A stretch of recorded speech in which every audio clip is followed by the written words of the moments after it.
Thinking of Dadiji takes you to absolutely another dimension of silence, purity, and never-ending hope. Such was she. Reverence and admiration which I experience for her are not just emotion, but well-founded in reason. In observing her for more than 40 years of my life in the Brahma Kumaris. And today I am so happy to sit back and recall those days of learning from her, serving with her, and many a time just watching from a distance, experiencing pleasure through seeing an aura of happiness emanating from her all the time. One needs to remember their spiritual forebearers and acknowledge the debt one owes to them, because those ancestors have left their footprints to make our shared path easy. And when you think of Dadiji as a woman and a spiritual leader, the head of an international institution, one word describes her perfectly well, and that word is love. She lived in such a close union with God that this love kept flowing from her. It was just a natural reflection of her healthy mind and healthy heart. Dadiji had both deep faith in herself. She loved God. She knew that she's a special child of God. So she had faith in herself. And at the same time, unlimited love for everyone in general and all the godly students in particular. Her daily reading of Murlis in the class was not just like a sermon by a teacher or guru, rather it was a subtle act of giving and taking. And that made everyone run for the morning classes. Yes, running and running, years after year. Why? Everyone would try to sit as close to the stage as possible. Why? Because it was not just listening, but it was absorbing something very sacred, and they were aware that such a meeting would give them a lot and would also remove certain things which were a hindrance in their spiritual life. She was a goddess of mercy and happiness personified. I remember how in 1994, a big group from Russia came to Mount Abu for annual meeting in Brahma Kumaris headquarters. A beautiful cultural performance by Divine Light group was presented on this occasion of Deepavali. And after this meeting finished, she encouraged the whole group with her beautiful words of blessings. And then she took my hand, and I was just escorting her to her car when a brother came who was responsible for the stage activity. He asked, Dadiji, what is to be done with these big silver figures of deities, a Deepavali gift from some of our center?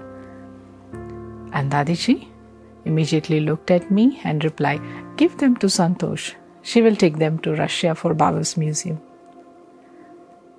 This is how she was. On the one hand, so responsible, mature, discreet, and on the other hand, so prompt and spontaneous, just like a child. Any interaction with Dadiji, either on a personal level or during any event organized by Brahma Kumaris, was an inspiration and a blessing for all those who had a good luck to be around. When she visited Russia in September 92, she stayed with us for some days in an ordinary 3 rooms flat with 5 persons sharing the same bathroom. And she, though a chief of an international organization, never uttered a single word expressing her discontent or any demands for better facility. And those 5 days of her staying here transformed the life of hundreds, giving everyone glimpses of the presence of the ocean of love and closeness to God. So every time we looked at her, we could see that her face and the vibrations coming from her were a practical proof of the most prominent message of the Gita. She was loving and non-attached at the same time. In fact, staying with her, you would feel that the only person on the earth whom she loved and cared for was you. Yeah, you. Because she showered the spiritual sustenance in such a way, giving you a unique experience that you are very special for her. She was a karma yogi as well. Very good teacher, teaching through life, teaching from everything from her personality, and administrator with a difference, engaged in intense peacemaking activity at any time of the day, week, month of year. She made everyone understand that in order to carry out an active peace work to reconcile individuals, communities or countries, well, we have to have peace in our own mind in the first place. If we pursue peace with anger and animosity, as it has been happening for the last 2000 years and more, nothing can come of that but a conflict. This was her belief. And many times I was witness to Dadi's uttering just a few words coming from her deep inner realization that we are the children of one Father, and 5 fingers are like 5 continents. 5 fingers of God are like 5 continents, and we are one family, very protected in His hand. And how instantly those words gave people the taste, the moment of peace that was coming from her heart, the spiritual giant. And through these realizations, something new was being unfolded in the service of mankind. Dadiji certainly was a great spiritual leader by divine right. She pulled crowds through her presence. By her side, no one was in any hurry to leave and go elsewhere or become engaged in anything else. Everyone just wanted to stay there with Dadiji. She could turn anything into a festival. Any season of the nature, any festival in the calendar comes in whatever way, but there would always be a festival around her. So people would love to stay around her, for them as if time would stop. What Dadiji was saying and doing was their entire universe at that time. Many a time I was either an observer or part of situations when people who surrendered themselves for godly service would not hesitate to put forward their tedious demands or expect forgiveness and love for their wrongdoings. But here she was, never judging anyone as guilty and never keeping their defects in heart so that they can continue to move on this spiritual path. So this was her another side.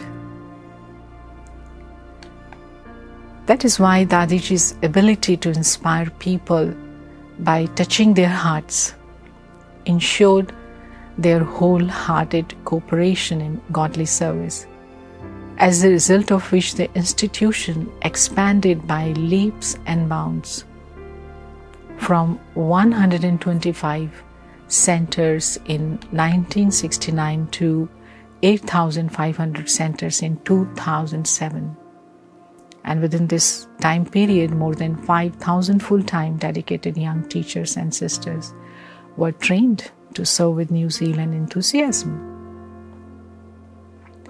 Her purity has always remained a great example, especially for all young teachers, Kumars and Kumaris, and also for family people, for Grasthis. It would inspire them for making effort to attain perfection in their spiritual journey. Apart from these spiritual qualities, year after year she demonstrated as well a practical capacity and ability to host large-scale events at the Brahma Kumaris headquarters in Mount Abu, and could inspire these events to take place in any part of the country. It became especially evident after the construction of Om Shanti Bhavan, a unique hall in the whole of Asia with capacity of 3,000.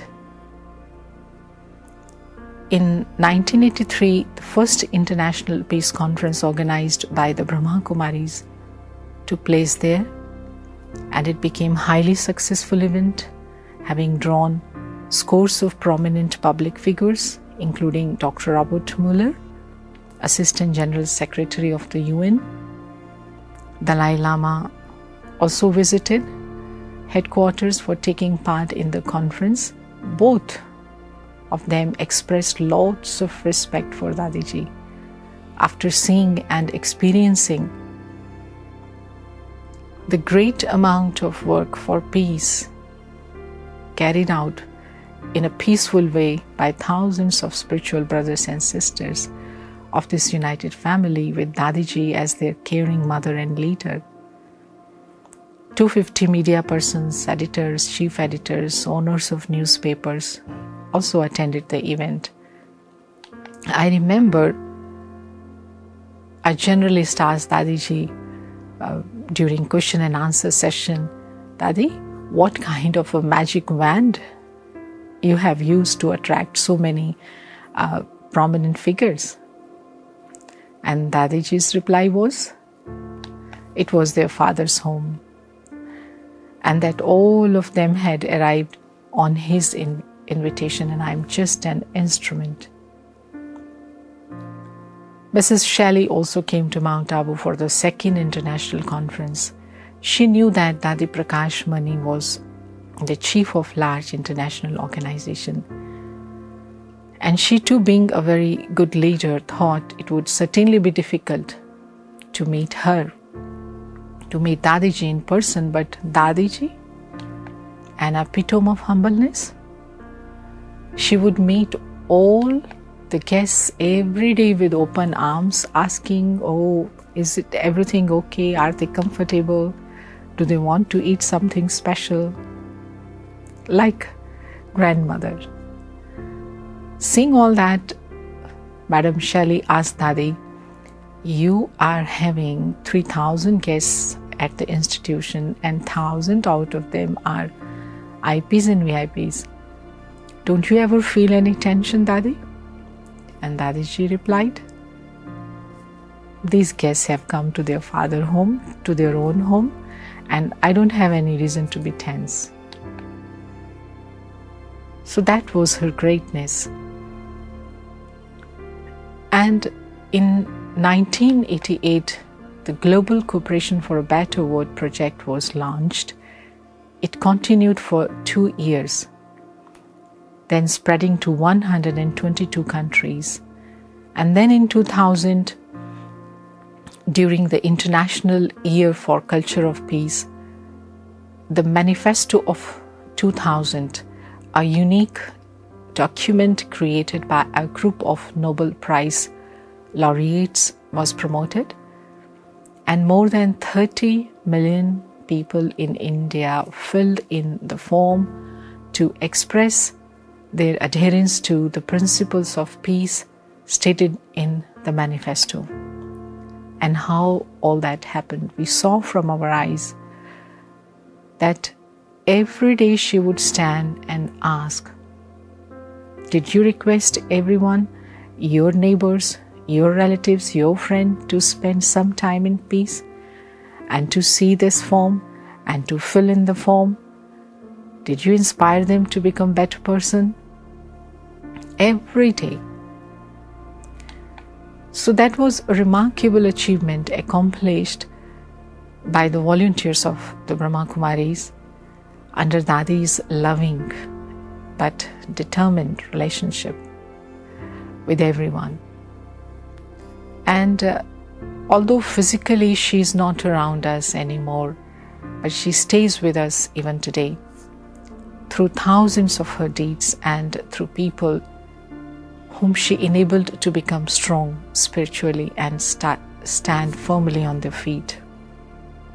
Even today, when our society is changing so rapidly, facing new challenges, Dadiji remains and will always remain a relevant example for all the spiritual students and Raj Yoga teachers. Hats off to you, Dadiji.